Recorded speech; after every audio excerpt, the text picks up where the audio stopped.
et bonjour à tous. Bienvenue sur une nouvelle vidéo de On joue Pop Corner. Et aujourd'hui, on va parler d'horreur. On va parler de parties sombres d'Internet. On va parler de créateurs et de créations sur Internet et des trucs qui font un peu flipper sa grand-mère. Puisqu'on va parler un peu de creepypasta et beaucoup en fait sur les backrooms. Et alors, je suis accompagné pour parler de tout ça. Bonjour, est-ce que tu peux te présenter et dire un peu qui tu es?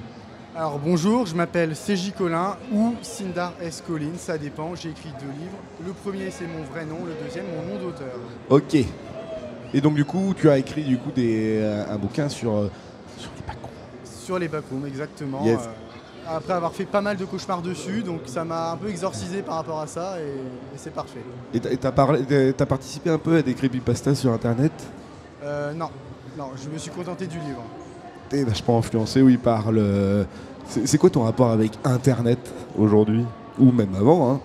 Je suis pas très doué avec Internet, ressenti 85 ans à peu près, mais j'apprends à l'utiliser pour les besoins de mon job d'écrivain. J'ai découvert YouTube très tard aussi par rapport à ceux de ma génération qui l'ont découvert à 12-13 ans. Moi c'était plus vers 15-16 ans, voire 17 ans. Et j'ai pris goût finalement parce que quand on sait utiliser YouTube ou Internet, on trouve des choses très intéressantes, notamment sur les légendes urbaines, c'est fascinant. Et des forums, parce je sais qu'on en a parlé un peu hier, genre 4chan, Reddit, ou beaucoup, où c'est un peu des endroits où il y a beaucoup de créations de ce type-là. Est-ce que tu y vas quand même aussi sur ce type de forum ou pas? J'y vais en tant que spectateur, j'ai pas de compte, j'y vais de temps en temps quand un truc m'intéresse, notamment sur les backrooms, j'ai regardé quelques trucs. 4chan, j'y suis jamais allé, mais je m'informe via Reddit du coup ce qu'on trouve sur 4chan. Ouais, ok, très bien. Et du coup, alors moi je t'ai invité en tant que spécialiste des backrooms. Est-ce que les creepypastas de manière générale, tu t'y connais aussi ou pas? Je commence à m'intéresser à SCP parce que c'est un peu dans la même veine que Backrooms, c'est en fait ce qui a fait les Backrooms finalement, parce qu'il y a certains éléments des Backrooms qu'on retrouve dans SCP et inversement. Après je connais pas toutes les légendes urbaines, mais les Backrooms c'est vraiment le truc le plus fascinant parce qu'on trouve de tout. Bah oui, et puis finalement c'est le phénomène le plus récent en fait, les backrooms. Ouais, 2019. Et c'est là où on peut... J'ai l'impression que c'est là où on peut un peu... Alors c'est vrai que les SCP, on peut pas mal dériver puisque chaque nouveau créateur rajoute un SCP dans la fondation. Donc du coup c'est un exutoire, on va dire, de créativité là-dessus. Et les backrooms, ça a ce côté particulier aussi justement de rajouter de nouvelles pièces, d'étendre le lore aussi des backrooms, alors qu'à la base c'était juste une image qui est un peu bizarre. Mais avant de parler de tout ça, est-ce que tu peux nous dire ce qu'est une creepypasta pour Internet? Une creepypasta, c'est une légende qui a été écrite pour faire peur, souvent basée sur des éléments réels, comme là les backrooms, c'est juste des décors vides en fait. En fait, ce qui fait peur, c'est le fait qu'il n'y ait personne. C'est le vide. C'est comme si on se baladait dans la rue la nuit, même sa propre rue, la nuit c'est vide, ça fait peur. Les backrooms, c'est un peu ça, la dynamique. C'est ça, ouais. Et puis en fait, finalement, les creepypastas sur Internet, il y en a eu plein. Alors c'est vrai que là, tu parlais des SCP qui est vraiment un des... Je suppose, alors je me suis pas trop renseigné là-dessus, mais je crois l'un des plus vieux en fait d'Internet. Ouais, ça fait plus de 10 ans quand même. C'est ça, et c'est vrai que pour 10 ans, c'est quand même pas mal. Mais il y a aussi le Slenderman, par exemple. Le Slenderman, est-ce que tu t'es déjà intéressé à cette légende-là? Quand j'étais plus jeune, c'est l'un des premiers trucs sur lesquels je suis tombé en allant sur Internet, Slenderman. Au début, j'y croyais un peu, j'avoue. Et c'est un peu fait pour, c'est un peu... j'y ai cru. Ça fait flipper aussi, Slenderman. Ça pourrait être un SCP finalement, parce qu'il est très grand, il n'a pas de visage. Il s'attaque à un peu tout le monde. Et puis en fait, surtout que toutes les preuves par l'image, par la vidéo, c'est suffisamment bien foutu. Et puis c'était aussi peut-être une période d'Internet où les gens étaient peut-être dupes ou croyaient qu'on voyait tout ce qu'ils voyaient, quoi. Mais Slenderman, ça a vraiment ce côté... d'une part qui a bien marché, qui était une vraie légende d'Internet, une vraie histoire d'horreur d'Internet qui a dépassé les frontières, hein. Il y avait même la télé qui en a parlé, puis ça a été beaucoup poussé par la web-série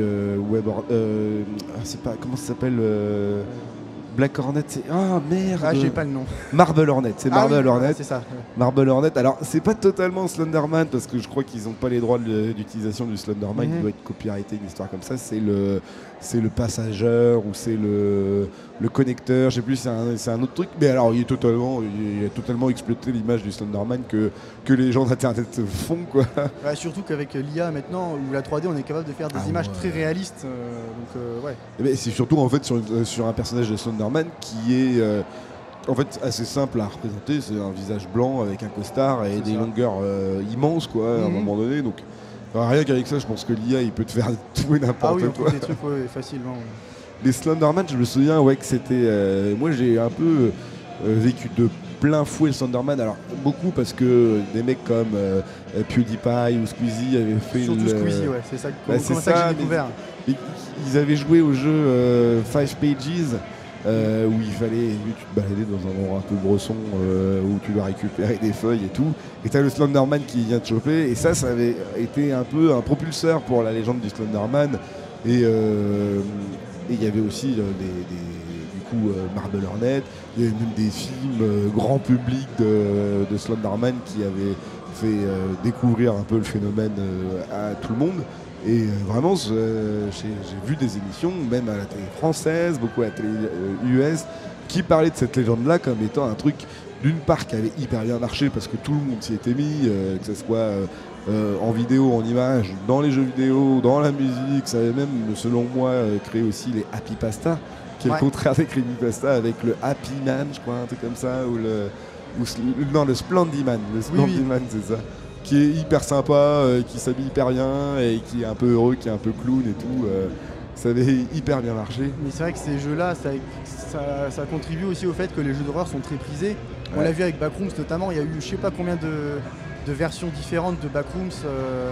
Backrooms, SCP, il y a aussi des jeux. Et les gens sont friands de ces jeux d'horreur en fait. En fait, l'univers est tellement open, le lore est alimenté par la communauté. Ça fait que d'une part tu payes pas grand chose en droit d'auteur puisque c'est une légende d'internet, donc du coup il est censé être libre de droit. C'est libre de droit. Creative Commons 3.0 ouais, pour les détails. Et à part le Slenderman, encore une fois Slenderman ça a sans doute été racheté par l'adaptation filmique qui a dû récupérer les droits d'auteur ou les droits d'adaptation du Slenderman, donc du coup il doit plus être exploitable comme ça. Mais oui, sinon après derrière c'est des trucs exploitables, et que ce soit le Slenderman, que ce soit les SCP, et que ce soit même maintenant les Backrooms, où tout le monde peut aujourd'hui alimenter le lore de ces univers-là, parce que c'est justement des légendes d'Internet qui sont alimentées par Internet et qui appartiennent à Internet aussi. C'est ça qui est ouf. Et surtout les backrooms, c'est vraiment tout con. On pense à un truc random, je sais pas, une autoroute, ça existe. Dans les backrooms, c'est le niveau 80, par exemple. Ah ouais, il y a même des niveaux, quoi. Il y en a 1104, je crois, je les avais comptés à un moment où je m'ennuyais. Il y a 999 niveaux normaux, des niveaux innombrables et des sous-niveaux. Qui sont pas tous documentés d'ailleurs, je sais pas pourquoi ils existent du coup. Mais parce que ça rajoute du mystère dans le lore. Non mais j'avoue, et en vrai c'est vrai que quand les backrooms sont arrivés, alors du coup, est-ce qu'on connaît un peu l'origine, le créateur des backrooms? Alors le nom du créateur, je crois pas que ça ait fuité, on connaît l'origine. Alors c'était une photo prise dans un bâtiment de voiture radioguidée à Oshkosh dans le Wisconsin, aux États-Unis. Et l'endroit n'existe plus, il a été rasé depuis. Mais c'était une photo prise en 2002 ou 2003. Et ça a apparu sur 4chan en 2019, on sait même pas comment. En fait c'était une photo sur les images dérangeantes ou angoissantes plutôt. Et donc c'est resté comme ça, puis sur 4chan il y a quelqu'un qui a repris l'image et qui a mis une description qui était: imaginez que vous tombez dans cet endroit de 990 millions de kilomètres carrés avec la puanteur des murs jaunes, enfin j'ai pas la phrase en entier, et ça finissait par: que Dieu vous garde si vous entendez quelque chose, car il est probable que ça vous ait entendu aussi. Ça met dans l'ambiance. Ça met dans l'ambiance de ouf, quoi. Et c'est vrai que, alors moi j'avais comme origin story un truc un peu différent, parce que c'est mon expérience des backrooms. C'est un mec qui met à peu près une même image, mais c'est pas les backrooms murs jaunes que tout le monde connaît. C'était genre un salon avec un escalier un peu sombre et tout. Et le mec dit, est-ce que quelqu'un... j'ai l'impression que tout le monde connaît cette pièce, tout le monde l'a vue en rêve et tout. Oui, c'est vrai, Et c'est vrai que, bon, moi, j'avais jamais... Enfin, j'avais peut-être vu cette pièce, ça me disait quelque chose, mais c'est un peu l'imaginaire collectif, c'est un peu le truc qui a été exploité pour faire flipper, quoi. Mais même ça, tu vois, les origin story des backrooms et des trucs comme ça, c'est un truc de malade, quoi. Bah, c'est clair, en plus, la devise des backrooms, c'est « vous êtes déjà venu ici ». Parce que c'est des endroits tellement random, on pourrait passer devant tous les jours, c'est les backrooms, en fait.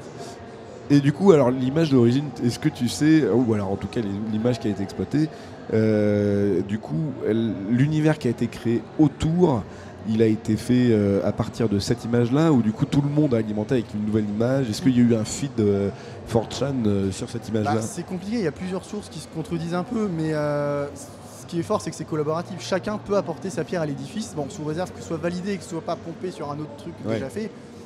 Mais c'est collaboratif et chacun en fait a rajouté une image, je pense, a rajouté une description. C'est comme ça que sont venus les niveaux petit à petit. Et c'est fou de voir l'imagination des gens aussi. Ah bah oui, grave. Et généralement, tu sais comment sont... parce que quelqu'un peut rajouter quelque chose dans le lore, et tu sais comment c'est validé? Est-ce que c'est une validation populaire, on va dire C'est populaire, il y a beaucoup de serveurs Discord, ou même, en fait, il y a plusieurs Wikidot. Alors, il n'y en a qu'un seul qui est vraiment officiel. Et en fait, c'est soumis à des concours. Et c'est à l'issue des concours que c'est publié. Alors, c'est peut-être pas toujours le cas, mais de mémoire, je crois que c'est ça. Ah oui, d'accord, donc c'est quand même un peu structuré, quoi. Oui, c'est structuré, bien sûr. C'est pas un délire, dans le sens où il faut maintenir le lore d'une manière ou d'une autre et que ça soit pas trop le bordel. Parce que pour moi, par exemple, la SCP, au bout d'un moment, c'est devenu un peu le Delbord. Il y a eu trop de SCP et puis c'est des SCP qui sont pas non plus. À partir du moment où une chaise devient un SCP, c'est qu'à un moment, il faut mettre le stop, quoi. Parce qu'une chaise, bon, ça fait pas peur. Bah ça dépend s'il y a un lore derrière, ça dépend s'il y a une histoire. Je crois que justement il n'y en avait pas, c'est juste la chaise comme ça, une chaise, voilà, SCP, bonjour.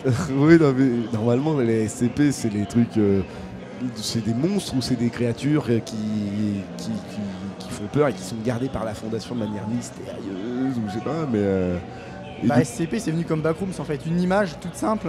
C'est quelqu'un qui avait dit une statue, en gros quand tu clignes des yeux elle se rapproche et elle te tue. Bon voilà. Et il avait mis une description comme ça, et de là sont venus plein d'autres SCP par la suite. Mais ça, je crois, alors par exemple, sur cette histoire de statue, quand tu clignes les yeux, elle se rapproche. Il n'y avait pas une histoire avec les anges pleureurs de Doctor Who qui faisait aussi. Après, forcément, les gens d'Internet exploitent un peu les choses qui existent un petit peu, quoi. Mais il y en a plein d'autres, en fait. Il y a aussi le. Ah merde, alors je sais plus comment s'appelle ce SCP là, mais qui est une statue comme ça. Et si tu lui tournes le dos, en gros, il est là pour te bouffer. Oui, c'est ça, c'est le même. Ah, c'est celui-là. Tant qu'on le regarde de pas, il se rapproche. Ah oui, c'est ça. Et très vite, évidemment.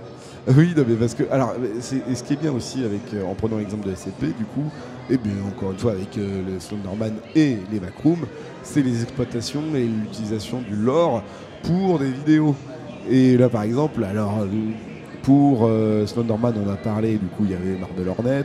Pour les SCP, je crois qu'il y a quelques films amateurs ou des trucs comme ça. Ouais, c'est plus les jeux vidéo. A26, A24, A24, c'est ça, qui fait pas mal de petits courts-métrages SCP. Ah ouais. C'est assez bien fait d'ailleurs. Ah bah A24, ils ont une réputation de studio, on va dire indépendant, qui alimente bien justement le cinéma amateur et le cinéma de genre, on va dire. Ça, il faudrait que je regarde ça parce que ça peut être cool, quoi. Ouais, c'est sympa. Ça dure parfois 25 minutes en plus. C'est pas des trucs de 3-4 minutes.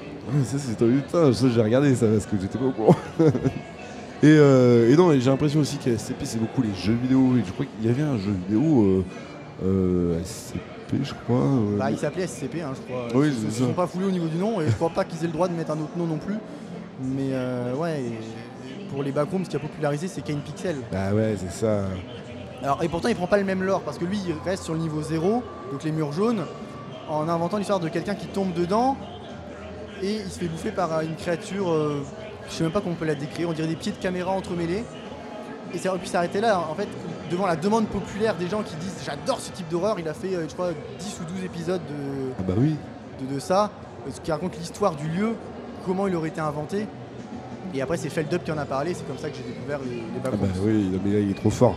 Et tu sais à quel âge il l'a fait avec 4 pixels 16 ans. Putain, 16 ans le mec, il te fait un premier épisode, mais qui m'a fait flipper sa grand-mère. Moi, j'en pouvais plus. C'est surtout en fait le bruit de la créature. C'est un mélange de métal, c'est un mélange de qui fait des bruits humanoïdes. Ouais, aussi, qui fait des trucs un peu humanoïdes. Avec, alors ça a été beaucoup mélangé aussi avec la creepypasta sur les hommes sirènes là. Sirenhead. Sirenhead, ouais, c'est ça. Des trucs un peu massifs et qui alertent qui fait peur, qui fait un bruit bizarre. Ah ouais, ça c'était horrible ça. Et du coup, ouais, alors pour toi, les Backrooms et surtout la série de Ken Pixel, du coup tu l'as connu avec Feldup. Est-ce que du coup tu as dû le saigner en fait la série J'ai d'abord vu la vidéo de Feldup en fait et j'étais pas bien. Je l'ai vu en début de mois et pendant tout le mois et plusieurs mois j'en ai fait des cauchemars parce que j'étais pas forcément friand d'horreur en fait, mais je regardais parce que Feldup, j'aime bien sa manière de raconter les choses, même des choses qui m'intéressent pas plus que ça, genre scène ses vidéos de 3 heures sans problème. Et puis il y a des éléments aussi qui ont fait que j'avais envie d'écrire. La personne qui m'a donné l'envie d'écrire, elle est juste là. Bonjour. Et ouais, vraiment, ça m'a permis de plus faire de cauchemars, d'écrire en fait sur ça. Ah, j'avoue. Mais du coup, est-ce que tu t'es, toi, dans ta manière d'écrire, parce qu'il n'y a pas le lore est pas officiel en fait, ou alors si, il y a peut-être le Discord, mais ouais. quelle est la source ultime? Est-ce que ça a été justement les vidéos de Ken Pixel, ou est-ce que ça a été le lore officiel? Un peu des deux. J'ai mixé un peu les deux. En sachant que le vrai lore, c'est sur un Wikidot international. Ah, il y a quand même. C'est aussi parler de ça, parce que c'est des niveaux francophones, mais après ça se part dans tous les sens, vraiment. Par exemple, le niveau 14 francophone, c'est Windows XP, un truc comme ça. Ah ouais. Ça n'a rien à voir avec le niveau 14 américain, qui est un hôpital psychiatrique, je crois, un truc comme ça. Oh là. Donc, enfin voilà, des trucs de bonne ambiance, quoi, vraiment, c'est toujours. Mais alors, du coup, comment toi tu fais pour rassembler les informations et pour créer tout un univers qui est à toi aussi et qui appartient aussi au Backroom? Je suis resté sur le Wikidot de base parce que si on commence à apprendre un peu partout, on se retrouve avec des incohérences. Donc je suis resté sur le Wikidot .fr, donc version française, mais internationale, qui est moins bien documentée que l'anglais. Et en fait, j'ai fait au mieux en fonction. En fait, j'ai créé une histoire qui reste cohérente avec le lore principal et celui de Ken Pixel. J'ai mélangé les deux. Ah oui, c'est ça. Et du coup, est-ce que tu as récupéré aussi du coup, alors j'ai vu comment s'appelle la boîte dans les vidéos de Ken Pixel. iSync, ouais. iSync, ouais, c'est ça. Est-ce que tu as récupéré tout ça, tout le projet iSync qui est défini dans les vidéos pour reprendre pour ceux qui ne connaissent pas, iSync a du coup découvert les Backrooms et on a fait, ou en tout cas a pour projet de créer une société pour exploiter les Backrooms, pour créer en fait un genre de monde parallèle où les gens peuvent habiter, les gens peuvent, il y a des commerces, des transports. En gros, pour eux, c'est de l'espace infini pour... à moindre coût surtout. À moindre coût pour loger, nourrir et faire travailler tout le monde. C'est un truc de malade. Est-ce que tu as récupéré du coup tout ce lore-là? Un peu, alors j'ai rajouté ma patte dans le sens où j'ai fait en sorte que, bon, bien sûr les transports, ça, mais en fait c'est surtout là que sont stockés, entre guillemets, les pauvres de la société, pendant que les vrais sont dans les front rooms. Le front room c'est là où on est, c'est l'inverse des backrooms. Les riches sont là et les pauvres sont dans les backrooms parce que comme ça ils sont invisibles des riches. Pour le côté un peu dystopie en fait. Ouais. Mais pareil, c'est iSync qui a créé la boîte et après il y a une histoire policière, une intrigue policière. Ok, ouais. Voilà. Et du coup, alors, est-ce que tu as aussi eu un besoin, parce que généralement dans les scénarios de science-fiction et tout, ce clivage de société entre les sociétés pauvres et les sociétés riches sont hyper utilisés. On en a plein partout. Blade Runner, par exemple, Arcane aussi récemment. Hunger Games aussi. Hunger Games. Est-ce que justement tu avais un besoin d'écrire une société et un clivage de société pour en faire aussi peut-être un contenu politique? Alors c'était pas forcément le but premier, en y repensant c'est un peu la morale dans le sens où que tu sois riche ou pauvre entre guillemets toujours, les backrooms tu peux quand même te retrouver dedans, ça change rien et surtout ils feront le même état, enfin tu te retrouveras dans le même état que n'importe qui. Ouais. Quel que soit ton niveau de vie, t'es dans les backrooms, t'es dans la merde mon frérot. Mais parce que tu pars du principe que les backrooms sont une mauvaise chose alors du coup. En fait, ça, c'est ce que pensent les gouvernements quand ils créent les backrooms. Ils disent c'est un endroit un peu monotone, on va y mettre ceux qui sont pauvres. Et en fait, les backrooms se rebellent. Se rebellent contre le gouvernement et contre les riches en disant on n'échappe pas aux backrooms, donc venez. Enfin, ils attirent les gens vers les backrooms. Et c'est le gouvernement qui attire les gens vers le backroom ou c'est les backrooms qui attirent les gens vers le backroom? Non, c'est les backrooms qui attirent les gens vers les backrooms. Ah oui, c'est ça. Qui s'étend en fait, à travers le monde réel. Ah, il peut faire ça. Ouais, ça s'étend constamment. Et ça fait partie du lore ou ça fait partie de ton... Ça fait partie du lore, enfin d'un des lores, parce qu'il y en a plusieurs des lores. C'est ça. Et là, justement, est-ce que toi tu penses qu'en faisant ce bouquin-là, tu peux aussi atteindre le lore officiel et créer quelque chose de nouveau dans le lore des backrooms? Je sais pas trop, après ça sera pas le seul livre sur les backrooms, il y a d'autres projets, j'ai pas exploité tout le concept parce que c'est tellement immense qu'on ne peut pas faire ça en un seul livre, sauf s'il fait 3000 pages, et encore. Mais en fait, j'ai pas forcément parlé des théories qui entourent les backrooms, parce qu'il y en a beaucoup, il y en a 36 minimum. Ah oui. Et chacun, en fait il y a des théories scientifiques, mathématiques, divines, et ça j'en ai pas parlé dans le premier, mais j'en parlais dans un autre, sur des théories qui ont fondé les backrooms en fait. Et pour toi, du coup, le format bouquin était un format qui te permettait d'exprimer un peu ton histoire, ou est-ce que tu penses qu'il y a un autre format type, je sais pas moi, vidéo, voire musique, hein, que ça existe aussi, l'adaptation du lore en musique est-ce que pour toi, c'est le bouquin est ton seul moyen d'expression pour parler des backrooms? Alors moi oui, alors après j'ai déjà fait de la composition musicale, enfin un seul morceau, donc peut-être que je vais m'y replonger. Ça serait bien d'écrire par exemple le bruit des backrooms. Ouais non vraiment, mais j'y pense, j'y réfléchis et après ouais écrire je trouve que c'est bien parce que sur les backrooms c'est un univers tellement visuel, c'est compliqué d'en faire un livre. Ou alors il faut avoir une très bonne imagination. Donc j'ai voulu tenter quelque chose de nouveau parce que les vidéos j'ai pas le niveau pour faire ça et de toute façon c'est du vu et revu, même s'il y a plusieurs scénarios à chaque fois. Mais voilà, je voulais quelque chose de nouveau. Est-ce que tu t'es aussi inspiré du livre La maison aux feuilles? La maison des feuilles, très bon livre d'ailleurs. Ouais, un peu. Enfin, c'est mon inspiration principale. Après, il y a aussi du Franck Tillier là-dedans. Donc c'est pas du tout le même style, mais pour l'intrigue policière, je veux dire. Ouais. Et ouais, La maison des feuilles, c'est tellement bien comme livre que ça m'inspire pour d'autres projets en rapport avec les backrooms. Mais du coup avec le même, alors je sais plus comment on appelle le style qui est hyper niche, hein, le style de La maison des feuilles. J'ai plus le terme. Mais... Puisque c'est, pour encore une fois remettre un contexte, La maison des feuilles, alors attends, c'est écrit par qui déjà, La maison des feuilles? Je l'ai ici, je crois. Ah si, La maison des feuilles, c'est Marc Danielski. Ouais. Et en gros, La maison des feuilles, alors c'est un style très particulier en littérature. C'est un peu comme le livre dont vous êtes le héros, en gros, où l'histoire se lit pas forcément de gauche à droite de manière conventionnelle. Et là, La maison des feuilles, alors ça nique un peu le cerveau du lecteur parce qu'à la base, ça s'écrit de gauche à droite, et ça se lit de gauche à droite et il n'y a pas de problème. Puis à un moment, il y a des erreurs d'impression, à un moment, il y a un bout de ligne qui va se bout là-bas, à un moment, il faut aller chercher sur une autre page pour avoir la suite de l'histoire et tout. Et c'est un bordel d'édition et c'est un bordel d'impression, mais c'est le but du livre, c'est justement de dérouter un peu le lecteur à un moment donné et d'avoir un sens de lecture et surtout le livre devient aussi un genre d'aventure ou d'un escape game ou je sais pas quoi. C'est comme si on était un peu à la place des personnages. Les personnages comprennent pas, nous on comprend pas non plus, donc on est plongé dans l'histoire. Enfin si on arrive à y rentrer d'ailleurs, parce que c'est quand même écrit tout petit. Oui. Il y a plusieurs personnages, il y a plusieurs polices d'écriture.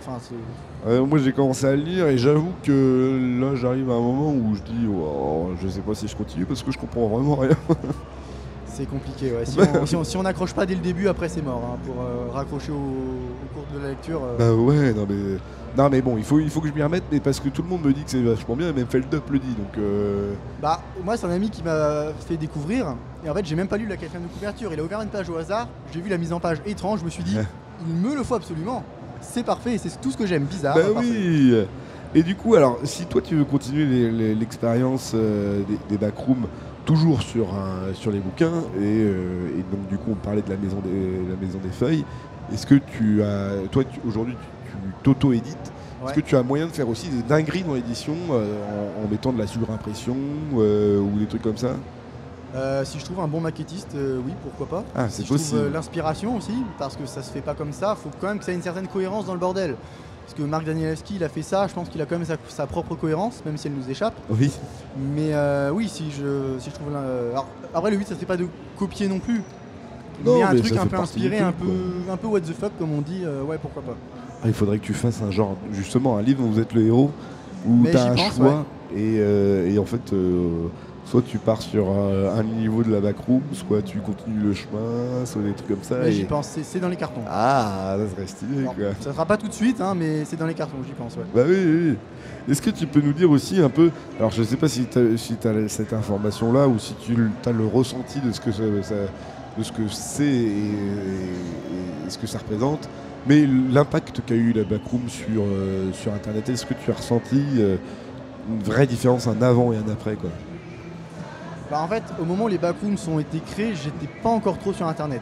Ouais. Je découvrais à peine, donc je pourrais pas dire comment c'était avant, mais c'est là qu'on voit que les gens adorent l'horreur, parce qu'il y a eu plein de petits courts-métrages ou de shorts sur YouTube dans la dynamique des backrooms. Voilà. Que ce soit le niveau avec les salles jaunes, principalement, ou juste voilà, une banlieue vide comme le niveau 9, où ils disent bah, je suis coincé dans les backrooms, s'il n'y a personne, sortez-moi de là. Voilà. Non mais oui, non mais après derrière c'est comment dire, j'ai l'impression que les backrooms, il y a quand même beaucoup de gens qui ont pris le cap, parce que d'une part c'était peut-être une exploitation d'une légende urbaine, d'une légende d'internet je veux dire, qui est facile parce que tu prends une image, t'assombris un peu, tu rajoutes des lumières et t'en fais quelque chose de presque artificiel. Ça se voyait un peu dans la série de Ken Pixel, on aurait dit des maquettes un peu zoomées quoi, tu vois, et qui rendaient le truc un peu irréaliste quoi. Est-ce que justement tu trouves que c'est pas non plus un lore facile à exploiter aussi quoi à un moment donné? Ça dépend parce que il y a certains niveaux ils sont basiques, il y a juste une image, il y a le descriptif, ça c'est classique. Et après il y a aussi toutes les factions à prendre en compte pardon. Et il y a même certains niveaux, surtout les sous-niveaux, où quand tu défiles sur la page, c'est écrit à l'envers, un peu comme dans la Maison des Feuilles, c'est écrit à l'envers et le texte disparaît, il faut cliquer sur des trucs qui amènent à d'autres trucs, wow, ça devient vraiment très compliqué, mais tout ça c'est cadré en fait. Bah oui, parce que c'est vérifié pour pas que cette page-là, elle soit contradictoire avec une autre page juste avant. Non mais c'est ça, il y a quand même toute une logique dans les backrooms et c'est bien qu'il y ait aussi du coup ce lore qui existe justement pour bien contrôler tout ce qui s'y passe à un moment donné, sinon ça serait beaucoup trop le bordel quoi, à un moment donné. Et du coup, toi, est-ce que tu t'es amusé aussi, par exemple, à créer des espaces liminales du coup? Pas encore. Est-ce que tu voudrais le faire? Avec l'IA, t'as moyen de faire des dingueries. Je suis pas trop fan de l'IA, pour être honnête. Ah ouais? Mais créer des niveaux, des backrooms, pourquoi pas, même s'il y en a quand même beaucoup et je pense que tout a déjà été fait. Ouais, mais t'as pas tu fais un rêve ou un cauchemar ou je sais pas, t'as une illumination, tu te dis, waouh, putain, j'avoue, tu prends une photo de ça, de l'espace, de l'espace ici, et je sais pas, tu crées un élément de backroom en mode, on l'avait déjà vu, ou alors tu sais, tu prends la longueur et tu t'allonges l'espace jusqu'à l'infini, comme ça on dirait que c'est un hangar sans limite. Ouais, ça peut se faire, mais je suis sûr que ça existe déjà le hangar sans oui, limite. faudrait que je vérifie, mais... mais en plus, les backrooms, c'est quand même une vraie réflexion sur la société humaine. Qu'est-ce qu'on ferait s'il n'y avait plus personne? Comment on réagirait? Et puis les factions de survivants, j'ai envie de faire un comparatif avec The Walking Dead. Il y aurait les gentils, il y aurait les méchants, comment ils se comporteraient, quelles seraient leurs actions, comment ils s'y prendraient pour survivre. Et je trouve ça fascinant en fait. Et parce que pour toi, du coup, les backrooms sont d'une part une entité et d'autre part une entité qui veut du mal. Oui, du mal, parce que même s'il y a certains niveaux qui paraissent agréables, en fait, ils te rappellent que tu es dans la merde jusqu'au bout et que tu t'en sortiras jamais, donc bon courage. Non, mais c'est après derrière. Après derrière, tu dis qu'il y a que les gens doivent survivre dans l'espace liminal, dans les backrooms. Il y a quand même toujours un moyen de s'en sortir. Normalement, il y a toujours un exit dans les backrooms. Ça dépend du lore, encore une fois. Ah ouais. Il y a un lore qui dit que oui, il existe des sorties vers les front rooms si on fait certaines actions dans certains niveaux. Mais il y a aussi des lores qui disent qu'on ne peut pas en sortir. En fait, on est condamné à y séjourner le reste de notre vie. Et il y a même une théorie, je crois, qui dit, alors peut-être que je me plante sur celle-là, mais qui dit que quand on meurt, on se réincarne en une des créatures des backrooms. Ah bon? Ouais. Oh, J'avais cru voir passer ça, mais ce qui expliquerait pourquoi en fait il y en a toujours. Bah oui, non mais je vois le truc, ouais. Et je veux dire un truc, ça m'a échappé, ça reviendra peut-être. Non mais c'est ça en fait. Et en fait, j'ai l'impression aussi que les backrooms, du coup, est un mélange de plein d'autres univers d'internet. Tu parlais des SCP qui faisaient partie un peu où il y avait un SCP qui était le backroom. Bah, en fait, c'est un SCP, c'est un Ikea, mais un Ikea sans fin. Une fois qu'on y rentre, on n'y sort pas. Bah, c'est le principe même des backrooms. Non mais c'est ça. Mais c'est un Ikea, quoi, vraiment le magasin de tous les jours. Oui, mais alors j'ai l'impression d'avoir vu déjà plusieurs fois des images de backroom où justement, mais qui n'étaient pas estampillées backroom, qui étaient juste une image comme ça. Alors peut-être que ça a été un initiateur du développement de cet univers-là, ou alors c'est peut-être aussi grâce aux vidéos de Feldup où justement il a fait plusieurs vidéos qui sont pas forcément liées au backroom. Alors si, il y avait aussi la vidéo qui était du même créateur, Ken Pixel, avec les supermarchés. Ouais, c'est ça. Ouais, bah c'est un peu le principe des espaces liminaux, des grands trucs vides où il n'y a personne. D'ailleurs, il y a un clin d'œil de Ken Pixel dans cette série. Il dit à un moment, donc Wyatt, le personnage principal de Old As You, il dit on dirait le truc de TikTok là, les backrooms, quand il est dans le supermarché. Ah ouais. Donc il fait un clin d'œil à sa propre série, je trouve ça formidable. Et c'est ça en fait, c'est aussi cette incroyable capacité d'une part des créateurs sur internet de pouvoir faire des trucs de ouf et d'autre part aussi de capter le média à un moment donné. Parce que là le mec il est en mode vlog, il n'y a pas de problème, il fait une minute d'introduction, il ne se passe rien et puis bam, ça commence à partir en couille. Et surtout à un moment dans Old As You qui est un peu... Alors c'est pas les backrooms, c'est pas assumé backrooms mais c'est le même style. Quand ils rentrent dans l'escalier on se dit ok, ça va être le même délire. Bah ouais, avec une histoire différente, mais c'est le même délire. Et est-ce que tu penses aussi que les backrooms, c'est une critique par exemple des problématiques qu'on peut retrouver dans les jeux vidéo, par exemple avec la difficulté de savoir qu'est-ce qu'est le monde réel et qu'est-ce qu'est le monde virtuel à un moment donné. Est-ce que ça peut pas être aussi par exemple une critique de ça, ou en tout cas une représentation de cette problématique de plus savoir qu'est-ce qui est vrai et qu'est-ce qui est faux? Bah ça peut, mais après là ça devient quand même très technique, j'ai pas forcément étudié le sujet. Non mais je sais pas parce que... c'est une critique de plusieurs choses en tout cas je pense, oui ça c'est sûr. Déjà avec les factions c'est une critique de la société, du comportement humain, et du fait que quand même quand t'es isolé, il y a toujours un espoir, et inversement, même quand t'es entouré, il n'y a pas forcément d'espoir. Ouais. Voilà, oui, mais alors c'est vrai que là tu reprenais l'exemple des Walking Dead, justement, où en fait, au final, les plus grands méchants dans le Walking Dead, c'est pas tellement les zombies, c'est plutôt les humains, et c'est justement la confrontation de tribus, comme tu disais, de clans d'humains contre d'autres clans d'humains. En fait, tout est lié et tout a un travail sur la construction de la société, faire face à une menace, faire face à un environnement et tout, quoi, à un moment donné, c'est ça. Bah, c'est la même dynamique parce que dans les backrooms, il y a plein de créatures. Alors certaines sont gentilles d'ailleurs, mais voilà, on pense que le danger principal c'est ça. Et en fait, non, parce qu'il y en a, je crois, c'est j'ai plus le nom, mais il y a une faction qui est là pour buter tous ceux qui voient. Ah oui, d'accord. Voilà, non mais voilà, c'est radical. On sent que le mec qui a créé ça, il s'est fait plaisir. Il aimait pas les gens, il a dû se dire allez, je vais créer ça. Et inversement, il y en a qui sont là pour aider les gens, le MEG, le BNTG, qui sont là pour répartir des ressources un peu partout, pour que les gens mangent, pour que les gens s'entraident, etc., etc. Mais alors cette histoire de faction, parce que moi j'avoue que je suis pas allé au bout du lore à ce point-là.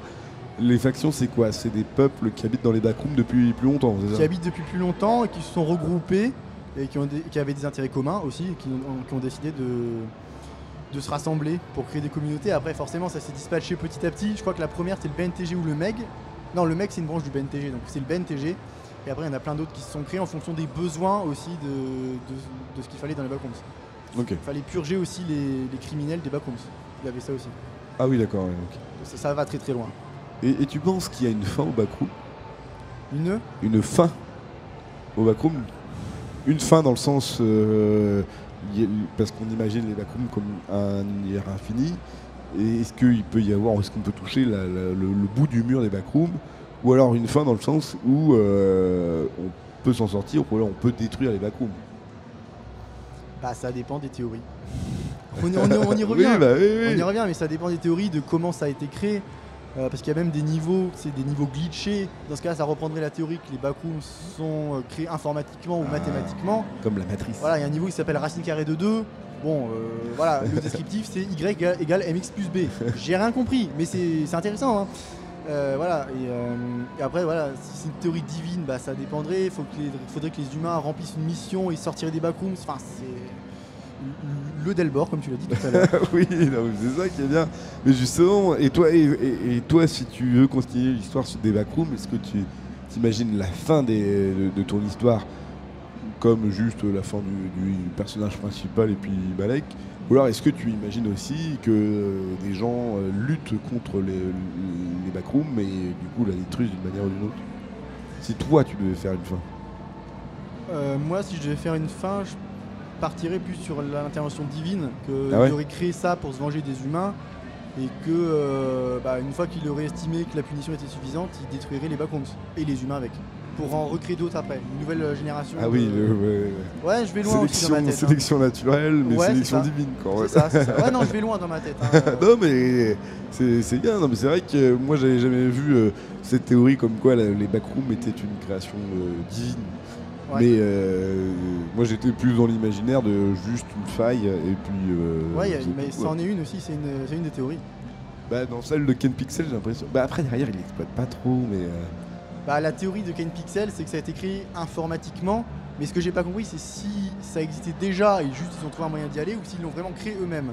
Bah, je sais pas, dans les vidéos, j'ai l'impression qu'ils sont tombés dedans et qu'ils l'exploitent à un moment donné. Moi, j'avais l'impression inverse, c'est-à-dire qu'ils l'avaient créé, mais qu'en fait, ils perdaient le contrôle. Parce qu'ils avaient créé quelque chose de trop puissant et qu'ils perdaient complètement le contrôle et que les backrooms finissaient par avoir une vie propre, indépendamment du laboratoire.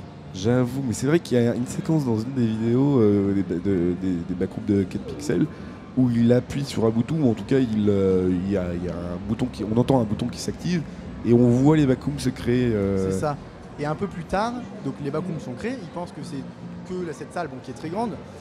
Et en fait ils mettent des caméras dans les backrooms pour voir ce qui se passe. Et une fois que les chercheurs sont partis, on voit qu'il se passe des choses dans les backrooms. Comme s'ils attiraient, en fait il y a quelqu'un qui descend du plafond, mais un peu fantomatique, comme si les backrooms commençaient à attirer des gens du monde réel dans les backrooms. Et c'est là qu'on comprend que c'est pas juste une création humaine et qu'il y a peut-être autre chose derrière, mais on sait pas quoi. Non mais c'est ça, moi je trouve ça de toute façon, les backrooms je trouve que c'est un univers comme le Slenderman, comme SCP, comme plein d'autres, hein, qui a un univers ouf parce que, alors d'une part,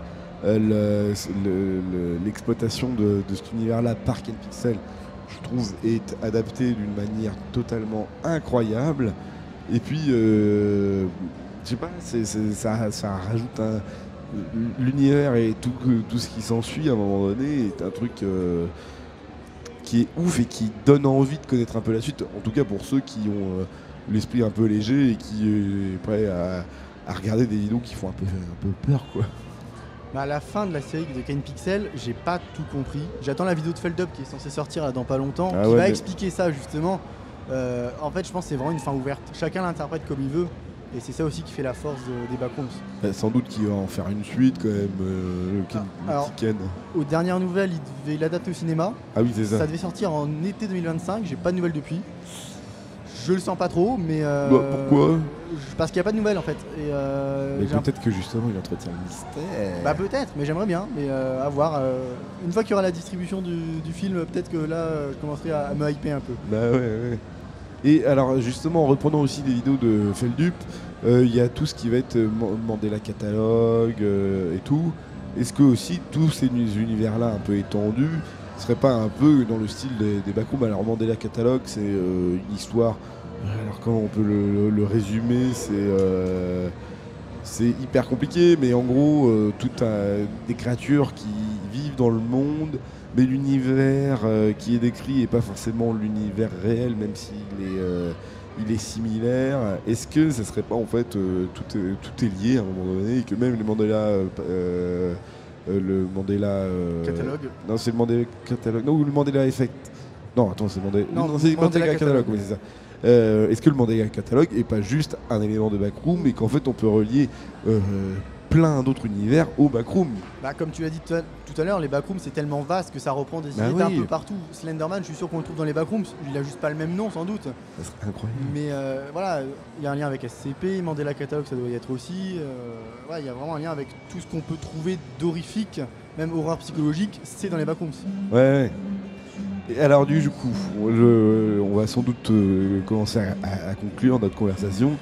Est-ce que du coup, pour toi, aujourd'hui, Internet est un vivier pour justement, avant il y avait des histoires qu'on se racontait autour du feu, des histoires qui faisaient peur et tout, on se racontait des légendes urbaines. Est-ce que Internet aujourd'hui est devenu un peu le vivier pour aussi pour se faire peur et pour exploiter un peu cette créativité dans l'horreur? Ah, clairement oui, hein. Maintenant tu sais pas quoi faire le soir, tu tapes short horror film sur YouTube, tu as à peu près 50 000 résultats qui apparaissent, bon certains sont plus ou moins bien, mais oui, on peut très vite se faire peur sur internet très facilement et les gens vont pas forcément chercher autre chose qu'internet, ils vont pas aller chercher des livres, si peut-être Chair de poule ça marche encore je crois, mais c'est pas pareil parce que c'est pas visuel, et les gens ont besoin de visuel, alors ceux qui ont une très bonne imagination ils peuvent lire. Parce qu'ils arrivent à visualiser l'univers. Mais sinon, Internet, c'est un grand vivier pour tout ça. Bah, et puis j'ai l'impression qu'avec TikTok, par exemple, là, j'ai une série de vidéos qui pop parfois dans mon pour toi, où c'est,